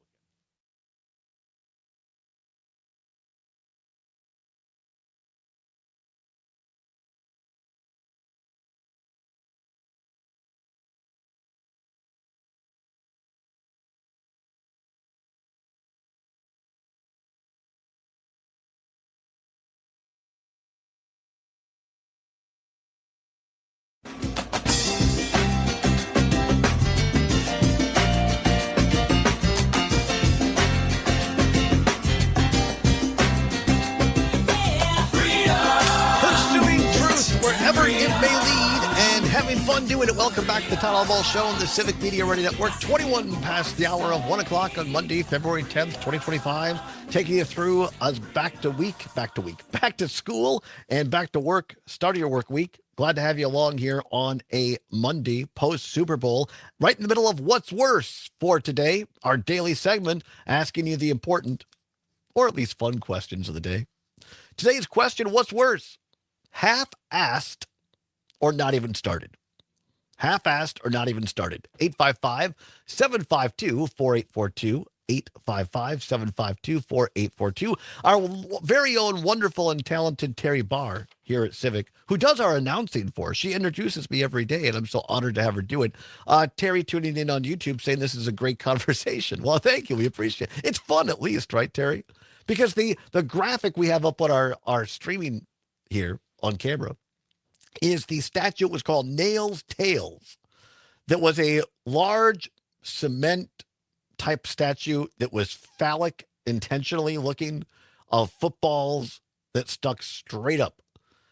And it was so offensive that somebody from the Alumni Association paid the money to get rid of it. It's no longer there. Or half not even started, which is like a swimming pool. It's empty. And so what's worse, half-assed or not even started? 855-752-4842. 855-752-4842. Sean, listening on WRCE in Richland Center. This is Wisdom of Southwest Wisconsin right here, saying half-assed is worse because you usually need to restart it. Sean is 100% correct. Well said, Sean. You're absolutely right. Because if you're working with someone or whatever, they do it half-assed, it's like, well, now I got to go back and redo it anyway. He's absolutely right. Chris, listening on WRCE in beautiful Blue River, says, I've had too many previous administrators who believed that was the best way to, quote, run a railroad. Right? You're right. Well, let's just kind of get it done, do a half-ass. And not usually the best way to do it. One of my friends has a boss who, anytime that this boss has to, approve a raise or hire a new employee, they're like, all right, what's the easiest way to get it done right now? And then in 2 months or whatever, they have to redo it all because it's done in such a stupid way. Chris in Blue River also says half-assed, definitely, because it's half-assed. You have to tear it down and start it all over again, just like Sean as well. Absolutely. Let's see here. Listener on WMDX says, ain't no half-stepping. Words to live by. All right, very good. Someone else here calling or texting in on WMDX, a new listener. We appreciate that. Definitely something that's half-assed. And as far as that statue in front of the football that's the guy that said, looks like deer pile up, or yes, deer scat. It was very unattractive. And I think half the reason Alvarez put it there is because he knew what it looked like, and it would cause people to go, well, what? Very possible. And I think he just thought that was funny. I don't know. 855-752-4842. Ollie, listening in the North Woods. Ollie, glad to have you along. Thanks for your listenership. What's worse, half-assed or not even started? Well, I think actually it all depends upon whose viewpoint you're looking at. If you're looking from the wife's viewpoint and the husband has spent hundreds of dollars for tools and left sitting on the table and wood all over their living room to finish a project that he's never even starts, and the wood's sitting there and the tools are sitting there for years, I'd say that's worse, much worse. That sounds like a very specific example, Ollie. Correct. It's everybody's viewpoint. If it's the wife's viewpoint, never starting is much worse. Thank you for your honesty, and I hope that provided a little therapy to let it out. Thank you, Ollie. I appreciate that. 855-752-4842. 855-752-4842. Now, that's the way to start off a week. That was a great call. That was a very specific example from a wife's perspective. And in a way, it's also half-assed, though, because it's like, oh, I'm going to do this project. Gets the wood for it, buys the tools. Yeah, I'm trying so hard. Very expensive tools, she pointed out. Tyler up in Columbia County listening on WMDX says, half-assed isn't to my standard. I can always catch up and sleep when I'm dead. Tyler in Wisconsin Rapids, our great station on WFHR, says, a never started sightseeing tour to the Titanic is better than a half-assed attempt. That's true. The ultimate, right? The Titanic voyage, the ultimate half-assed attempt. We'll come back and talk a little bit more after the break here about this story on Milwaukee Journal-Sentinel. I found this very, very interesting. And this is actually from last week. Says, this is not much of a surprise, but the New York Jets' new regime does not want anything to do with the Aaron Rodgers circus. According to multiple reports, including one from Fox's Jay Glazer, Jets general manager and their head coach are looking to start fresh without the 41-year-old veteran quarterback. With 1 year left of his contract, the Jets will take a $49 million salary cap hit, even if Rodgers is traded or released. After arriving in a trade with the Green Bay Packers, Rodgers tore his Achilles on the first series of his first game with the Jets back in the 23 season. The Jets went 7-10 without him under center. Though he returned this past season, Rodgers won just 5 games in a tumultuous season for the Jets that included the firing of head coach Robert Saleh, who ended up as an assistant at Green Bay. The Jets also made a deal for former Packer wide receiver Davante Adams prior to the trade deadline. If Rodgers decides to play another season, the Pittsburgh Steelers or New York Giants and Tennessee Titans are among teams that have a possible destination spot for him in 2025. It also appears, and this will be interesting to Green Bay fans, that Adams will be playing elsewhere next season as well. Could that mean that Davante Adams finds his way back to Lambeau Field? It's interesting to see. Time will tell. But if I'm a New York Jets fan, I'm feeling like this whole deal for Aaron Rodgers was 100% half-assed. Oh, for sure. On that note, LA Tom has a comment on YouTube that I can't fully read on the radio, but he did say on this half-assed thing, Aaron Rodgers is a full butthole. Yes, indeed. So yeah, I'm going to go along with half-assed is indeed. worse than not even starting. That's my what's worse. And it seems like almost all of the texters and callers have agreed. All right, very good. Ollie in the Northwoods, you did have a very compelling Ollie reason. in the Northwoods is the big winner on this one. And take a walk, Ollie. I got you. I understand. Back with more after this. Right now, a news, weather, and sports update. Don't go anywhere.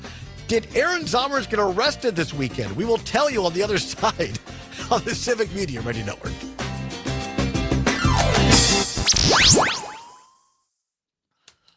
Real news and great conversation. 92.7 WMDX. They want teases, so that's a tease. It is. Radio for you and your community. We just start back up. Welcome back to the Todd Allbaugh Show. No. And our next topic is... Find your favorites at civicmedia.us. For 92.7 WMDX News, I'm Savannah Tomei Olson. 6 Wisconsin Head Start programs still can't access the federal payment systems that keep them running. Weeks ago, the Trump administration announced they would pause all federal grant and loan payments, which impact all kinds of things, from healthcare to law enforcement and Head Start programs. States and nonprofits filed lawsuits, and the White House ended up rescinding the memo. But some Head Start locations across Wisconsin have been locked out of their payment program ever since. 3,000 kids are enrolled in those 6 Head Start locations. That includes the Playing Field in Madison and the Reach Dane location in Sun Prairie. Child care centers already often operate on razor-thin margins. And under a new bill, Wisconsin students would be required to learn how to write in cursive. It's no longer taught in many schools because it's rarely used these days. Brittany Merlot reports. Assembly Bill 3 requires incorporating cursive writing into the state standard for English language art classes. It would require cursive to be taught in the elementary grades in all public, private, and charter schools. Right now, only some schools in Wisconsin teach cursive. It's not a requirement, and it's up to the school district's discretion. Those in favor of We feel like we need to go back to cursive writing. A number of cognitive benefits, like Were they talking about that? I wasn't listening because I was finding music. Oh, sorry. Dr. Joe Underly is against the bill, as is the I don't Wisconsin care. Association of School Boards. That's how I feel about it. Zommers does Brewers are not showing care. off a special way they'll honor Bob Uecker this next season. They'll be wearing special patches. They're yellow and black plaid with a blue baseball in the center, and they have his signature on top. The colors were chosen to match some of his favorite clothes. The crew will wear the patches on their sleeves starting February 22nd when their preseason begins against Cincinnati. And we now know there will be a public celebration What's of life worse, for Uecker. bad The cursive Brewers or bad organizations have normal released like more handwriting? details in the Probably spring. bad cursive, I'm right? Savannah Yeah, that's Tomei harder to read because then it's Yeah. just a bunch of squiggles. My bad 92.7 printing actually looks like WMDX. cursive. On your entertainment beat, I'm Mine just Conrad looks Krieger. Adam Scott bad. is on a roll. The Severance star is returning to the film genre that gave him a start. Scott is signed on to the project to play a horror novelist who visits an Irish inn to disperse his parents' ashes. Good job, only to Conrad, filling find in for out Pete it's on haunted. the Yes. Will be directed by Irish director Damien McCarthy, who directed last year's critically acclaimed Spotlights. Oddity. That's Scott what they're got called, his start right? in Yeah, I the think genre so. with the 1996 Hellraiser Bloodline. This film is still in pre-production. Adrian I Brody don't know says why I the couldn't think makeup of it. artist of The Brutalist tried to remove his Showbiz. prosthetic nose. Beat. The only problem is, it was not prosthetic. Apparently, Brody's real nose looked fake to the makeup artist. The Oscar-nominated actor told Jimmy Fallon he asked her if she was trying to remove that, and she said yes, and he said it doesn't come off. Brody says he and the makeup artist had a laugh after she said, "This is going in my diary." And Brody said that this is going in his talk show repertoire. For more showbiz fun, tune into Nightlight with Pete Schwaba, weeknights from 6 to 8 p.m. on the Civic Media Radio Network. Your news, conversations, and a whole lot of fun. It's all on your local Civic Media radio Oh, can we do station the or teaser? Civic Media Oh, app. yeah. Ready when you are.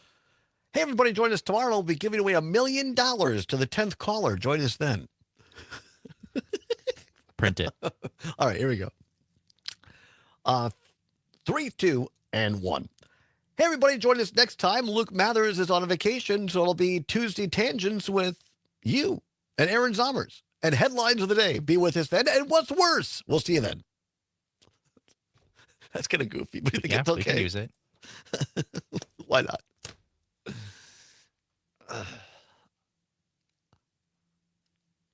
I started doing it. I'm like, I can't use Zom, or I can't use Luke. Izervay is proven to slow GA progression. Izervay or avacin-capted Pago is a prescription eye injection used to treat GA. Don't take it if you have an infection or active swelling in or around your eye. Izervay can cause eye infection, retinal detachment, Here's or a scoop. risk of wet AMD. The 19-year-old acolyte of Elon Musk, known online as Big Balls, is listed as having taken a new role in the State Department. Well, this is great, but it raises concerns among some diplomats about his potential access to sensitive information. Really? I'm shocked. Oh, I don't know. His name is Big Balls. Should we really be letting him know sensitive 10 seconds. information?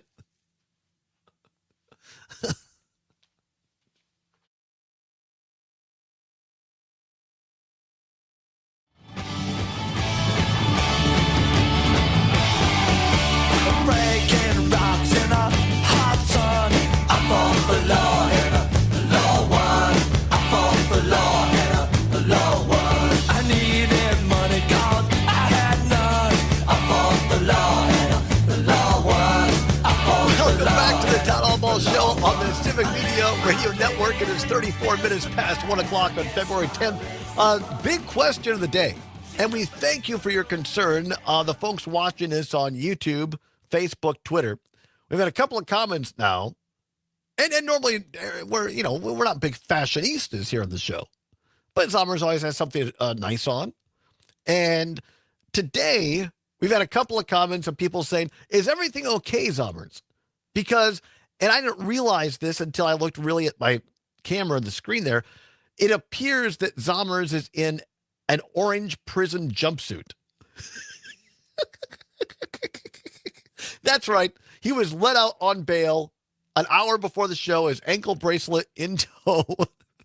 No, if your mother's watching, then no, Mrs. Zommers, he's fine. He's fine. Because you have like a polo shirt on. Yeah, and it's like a salmon-colored polo. It's and a salmon pink color. and orange, depending on the lighting, can mix a lot. And it really does look like an orange jumpsuit on the stream. So on the stream, the camera makes it looks orange. But no, it's in real life, it's actually salmon color. So everything's fine. We appreciate your concern. Yeah, they updated prison jumpsuits. They didn't make me wear orange or anything like that. There was no law enforcement involved for Zommers over the weekend. He's absolutely fine. But we appreciate your concern. That was pretty funny, actually, when people started saying that. All right.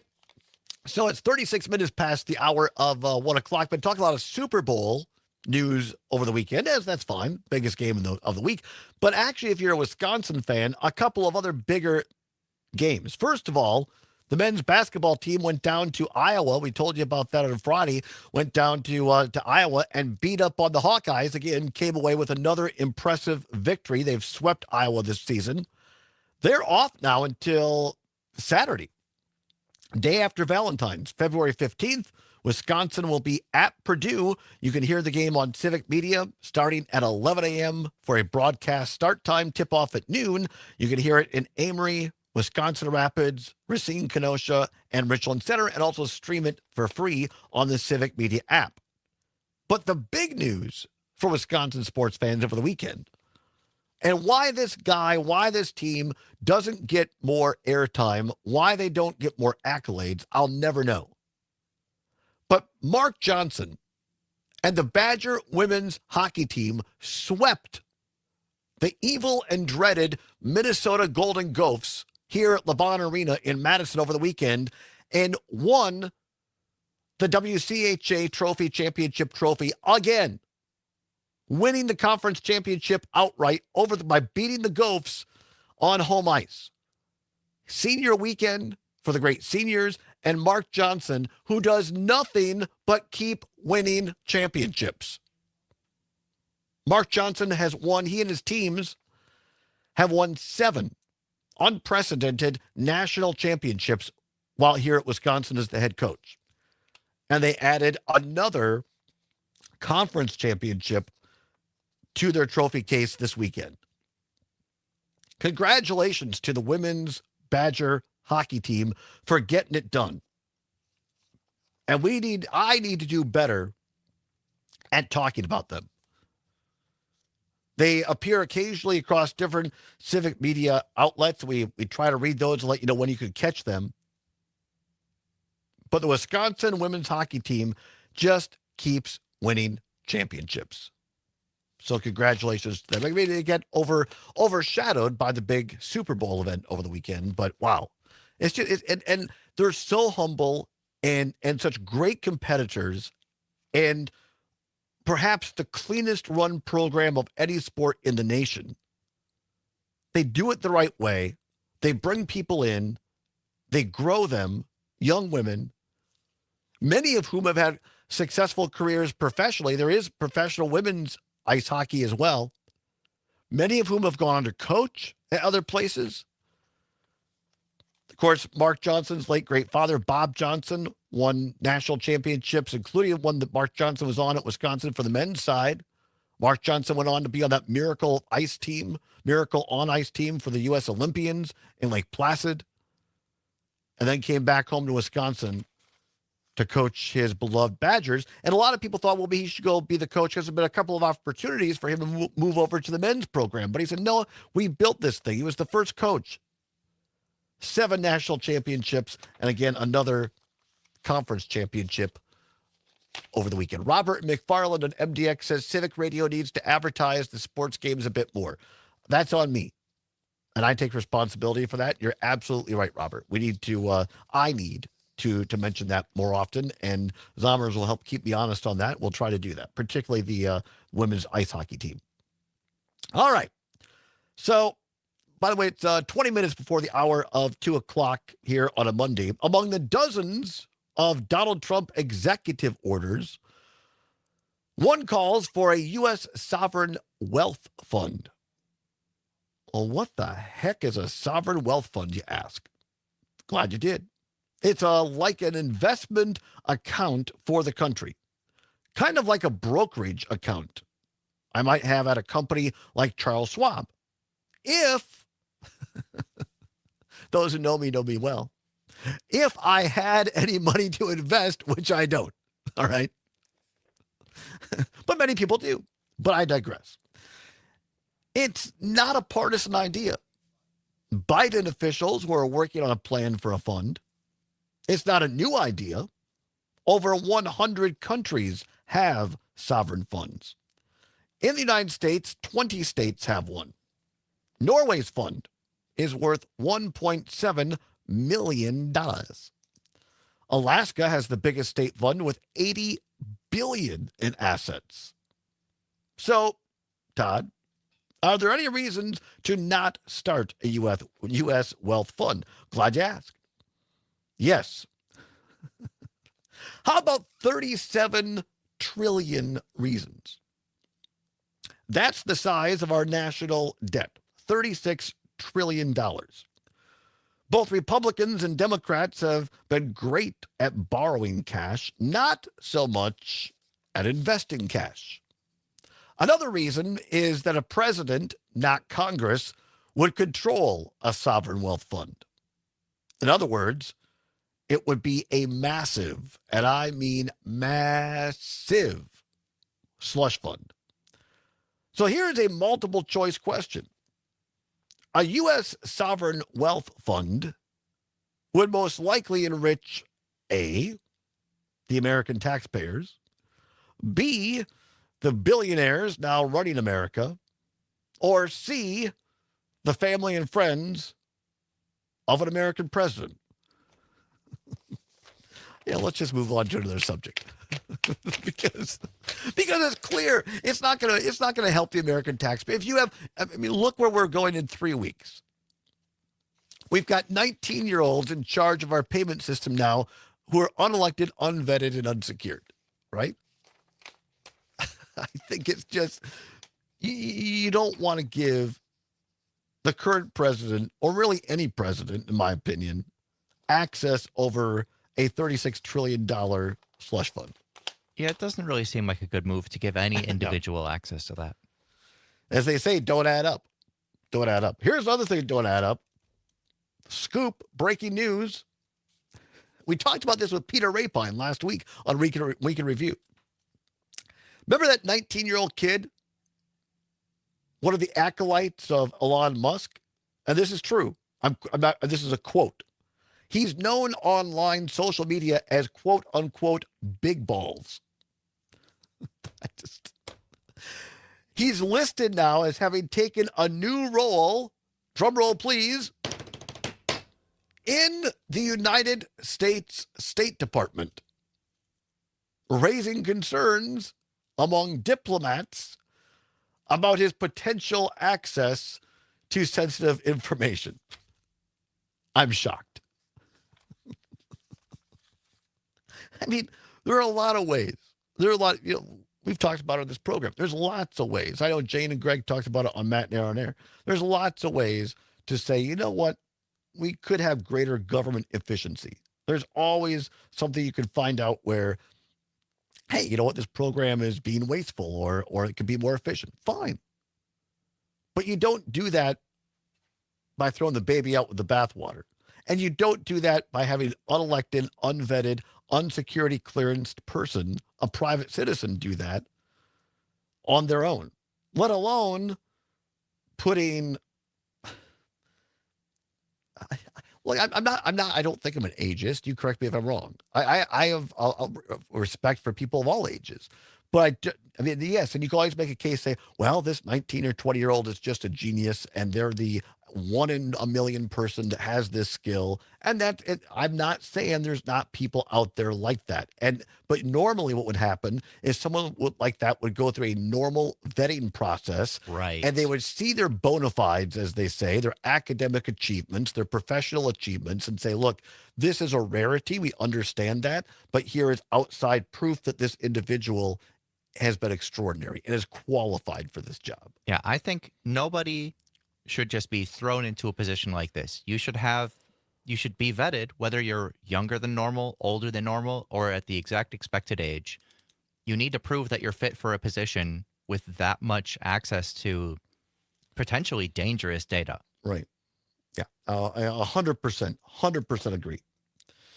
Okay, here's interesting. Now, this is kind of, we're doing kind of cleanup right now, basically. I should say clean. Just a lot. There's a lot of things over the weekend I wanted to get to. And here now, our political editor and friend, Dan Schaefer, also the founder of the Recombobulation Area, putting this out moments ago, saying campaign as a change agent, working class populist, govern as the same old cater to the wealthy country club Republican. What does he mean by that?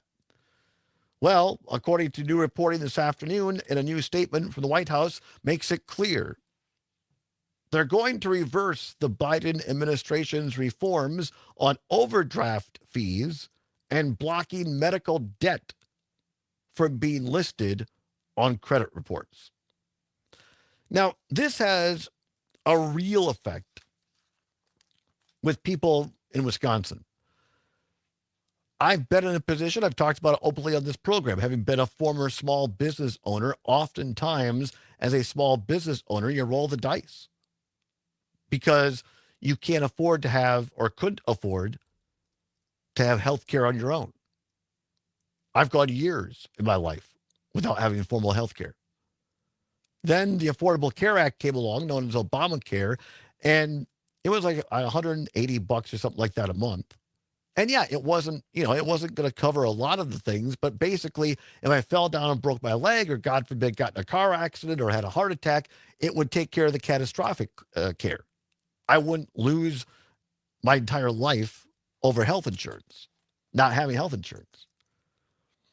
And under the Biden administration, they made it so that folks who have medical debt, and I know people right now across Wisconsin who, through no fault of their own, had a life-changing health emergency, and their portion is astronomical, and they don't have the money to pay for it. They have to go on a payment plan, at the worst extreme, declare bankruptcy of some sort. And so the Biden administration said, you know what? We're not going to allow that medical debt to be part of your credit report, which would, look, I've been through, I have just now recently gotten my credit scores back in good standing by being financially smart for once in my life. So I know what it's like. If you have a good credit score, you can't get a car loan. You can't get a mortgage. Oftentimes now, you can't even rent an apartment based on your credit score. And so the Biden folks said, you know what? If you have a health emergency that's no fault of your own, that shouldn't ruin the rest of your life. Now, if you went out and rang up credit card debt on just goofy material stuff, that's your own fault. But health shouldn't matter. And now, word this afternoon from the White House, they're going to reverse that. And once again, if we have a medical emergency through no fault of our own and have debt, that will now count on our credit reports. I don't think that's what the Trump voters voted for on November 5th. Back with your calls after this on Civic Media.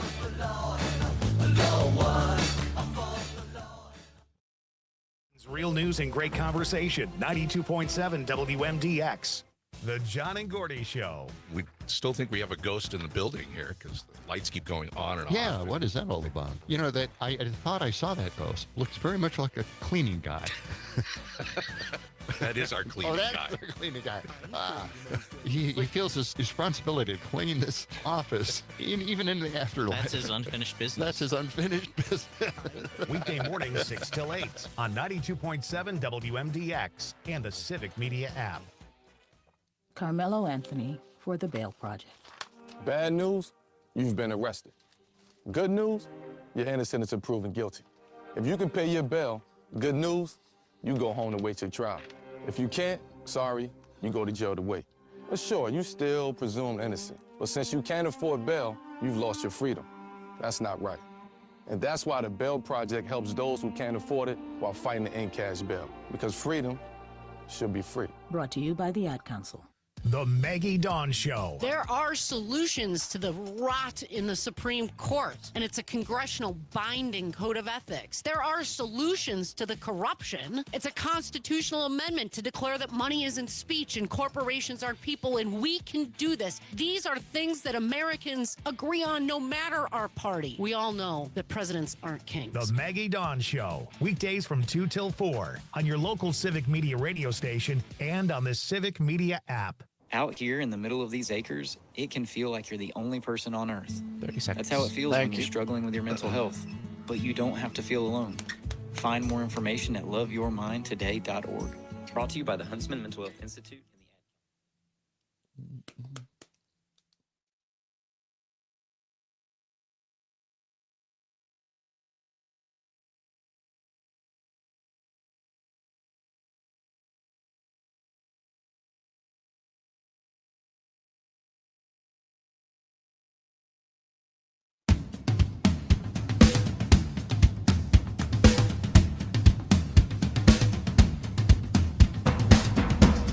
Welcome back to the Todd Allbaugh Show on the Civic Media Radio Network. 51 minutes now past the hour of 1 o'clock, or make that 9 before the hour of 2 o'clock.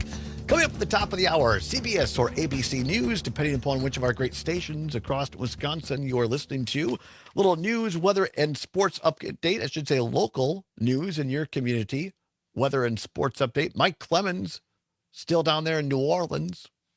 Great job, by the way, Mike Clemens. He got an interview with Jordan Love. Yeah. It was great. Getting her done. So Between Toyotathon commercial shoots. Right, exactly. Very thankful to have a guy like Mike Clemens is a pro's pro, and just appreciate him and so honored to work with him here at Civic Media, doing a great job on sports. So we got that coming up, and then from 2 until 4, the Maggie Dawn Show with Maggie and our very own Aaron Zommers. Do you get a bathroom break between the shows? Kind of. Or do we have to do, like, put a catheter in now? No. Nothing like that. All right, I just very have a good. Gatorade bottle. That's all. A Gatorade bottle. I'll make sure to pull the blinds when I leave the No, leave the studio. I'm kidding. I do get a bathroom break. All right, I'm glad for that. Just trying to watch out for you. Thank you. I appreciate it. But Maggie, Dawn, and Zommers will be in from 2 until 4. And then we got the Dom Salvia Show from 4 until 6. 6 o'clock, Pete Schwaba. Pete's been under the weather a little bit. By the way, our very own Aaron Carreno, our lead vice president of the company, was called upon. And here's how you know how good he is. He came in and he hit it out of the park. You know, he's not on the air all the time anymore, But when he's called upon, it's just like riding a bike. He just comes in and knocks it out of the park. So I thought Corretto and Conrad, that's a whole new show, right? Corretto and Conrad. Yeah, could be. Did a great job on Friday filling in for Pete. We'll see if he's back today for Nightlight. And then it's Rick Smith Across America and our friend Robert Pilot with Native Roots Radio. So another great lineup here on Civic Media to start your week. Let's go to the phone lines, 855-752-4842, 855-752-4842. Dick, listening on WMDX in Madison. Dick, always a pleasure. What do you got to say for you?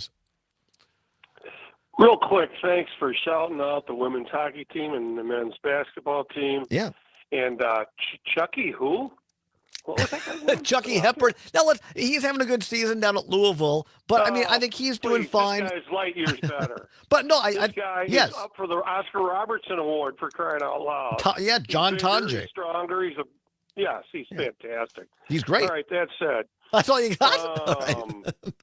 No. Oh, okay. I can tell you why he's doing this with the banks. This is a deal to pay back all the ones he deadbeated in New York and couldn't get loans from. Right. I mean, after all, he's got to do something now that he's in power. I mean, how many banks wouldn't touch him with a 10-foot pole? He had to go shopping for money in Russia. Right. So I think that's what it is. And here's another thing, Dick. I'm glad you brought this up because it jogged my my mad cow brain. This was a report that also got lost last week in all the fire hose of news information. One of the reasons that Trump is so salty about Panama, and it's always personal, this guy's right. So he owes them money. Right. So he built a Trump Tower a few years ago in Panama and then tried to rip him off and not pay it. And then they had to bring in like drug lords. And it got to be a fight between the drug lords and the Trump people, a literal fight over having access to the Trump Tower. And then they had to basically give the naming rights to the Marriott. And so there's a big fight. Put this, right? If you wrote this into a movie script, they'd say, oh, this is nuts. No one's going to believe any of this. Yeah. But no, that's why he's so salty about Panama and wants to cause trouble, because he feels, hurt that the deal got, crushed down there in Panama.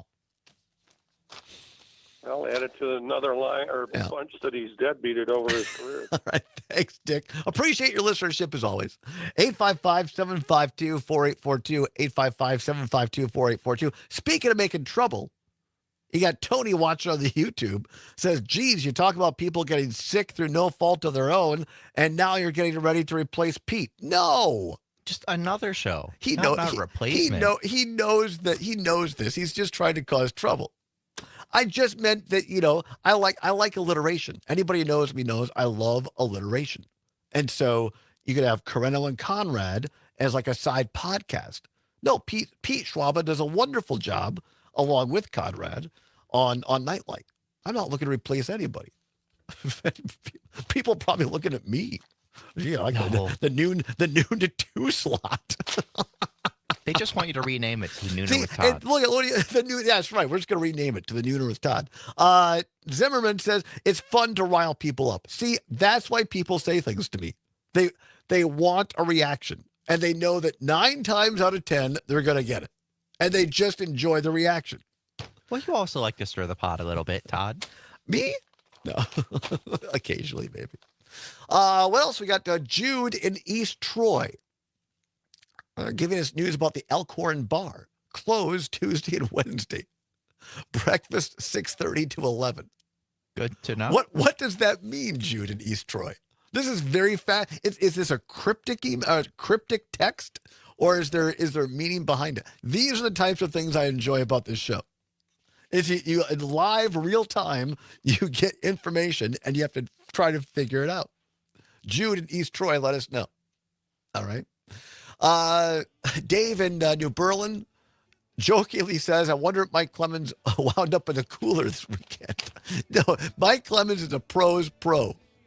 I don't think anyone at Civic Media ended up in the cooler this weekend. Including Zommers in his orange jumpsuit. Despite my orange jumpsuit. Yeah, which is actually salmon color. All right, well, that was a lot of fun. That was a great show. Luke Mathers is vacationing with Pat Kreitlow in the Southern Caribbean. So we'll have a Tuesday tangent with Zommers and you Talk a little news and what's worse tomorrow as well. You won't want to miss that, so join us then. Right now, stay tuned for the Maggie Dawn Show. Todd Allbaugh say whatever you fight, whatever you're fighting for, whatever you believe in, do not give up. Keep banging your drum. We'll see you tomorrow. Banging on your drum, keep banging on, and your day will come.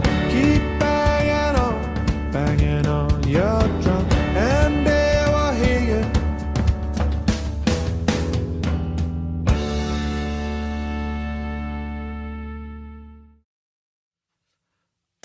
All right. Thank you, everybody. You've got to make way for Maggie Dawn. Have a great day. Bye-bye. Adios.